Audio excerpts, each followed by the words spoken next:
Je suis membre de la nation Gwich'in. Mon grand-père, John Moses, était originaire d'Old Crow. Ma grand-mère, Gladys Wright, était originaire de Fort McPherson. Et moi, j'ai grandi à Inuvik. Quand j'allais à l'école à Inuvik dans mon enfance, mon cours préféré était le cours de Loucheux. Ma professeure s'appelait Sarah Ann Gardland. Elle nous a donné des cours de langue de base, nous a raconté des histoires extraordinaires et nous a appris la broderie, y compris la broderie perlée. Et quand je me suis installée à Yellowknife, une fois adulte, j'ai continué à faire de la couture. Et mon passe-temps est devenu une entreprise. Et je faisais beaucoup de couture. Et un jour, je feuilletais un livre que mon frère m'avait donné, intitulé « From the Land, 200 Years of Denny Clothing ». Et j'ai vu une photo d'un bel ensemble avec de longues franges et des perles. C'était superbe. J'ai commencé à lire la légende qui disait « tunique Gwich'in traditionnelle ». Et je me suis dit que cela devait être une erreur, parce que je ne pensais pas que les Gwich'in avaient des vêtements traditionnels Gwich'in.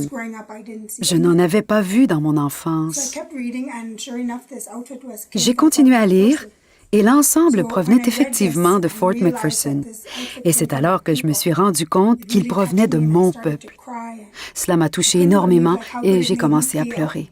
Je n'en revenais pas de ce que je sentais.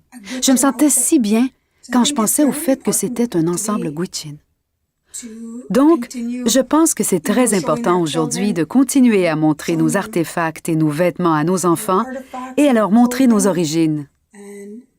Et à montrer aux enfants l'importance de cela pour l'avenir.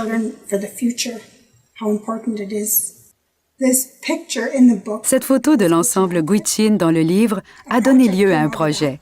40 femmes Gwich'in ont confectionné 5 ensembles Gwich'in traditionnels.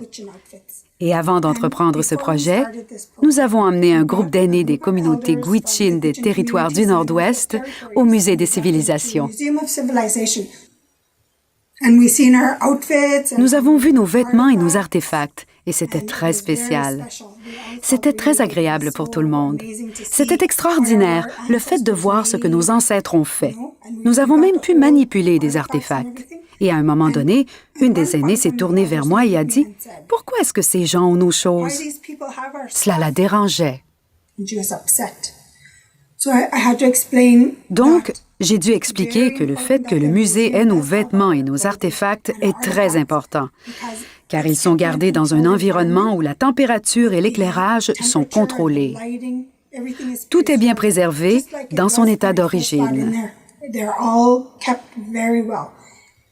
Mais si on avait gardé ces vêtements dans les communautés il y a 130 ans, on ne les verrait pas aujourd'hui. Nos enfants non plus. On ne pourrait pas les apprécier.